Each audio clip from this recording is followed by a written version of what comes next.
Në këtë gjendje të rëndë është stadiumi i Drenicës. Uji këtu ka dëpërtuar kudo, si jashtë ashtu edhe brenda ambienteve, shkaku i shirave të rrëmbyeshëm që prekën Skënderajin dhe shumë komuna të tjera të Kosovës që nga e marta.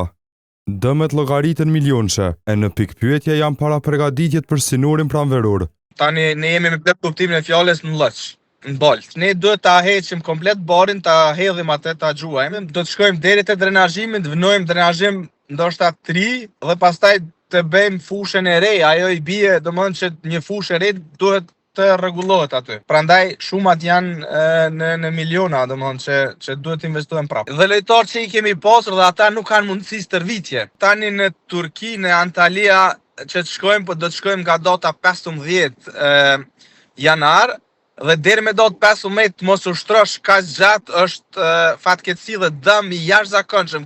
Situatën e rënduar, klubi Drenicas pritet t'u zbuz ndihma nga Ministria e Sportit.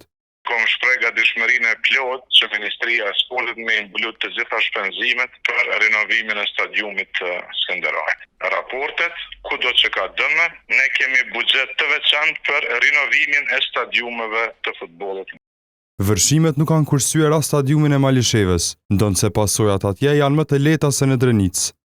Të dëmet të cilat vrehen janë në fushën e cila është përmes vërshimeve është bartër granulati nga fusha dhe si pasojë fusha ka mbet pa granulat. Mirë po edhe uji ka arrit dëpërtej edhe në infrastrukturën e mbrëmshme të stadiumit. Version për gjendjen e stadiumeve në nivel vendi dhanë edhe nga Federata e Futbollit të Kosovës. Tela të mbledh edhe na, domethënë pe klubeve drejt për drejt ku janë botë sa janë damtimin se di mas na hala. Na pe mbledhim edhe faktikisht i çojmë në UEFA e shohim çfarë mundet më bë, po normalisht në këto raste çat mundna me ndihmunin gjithsesi.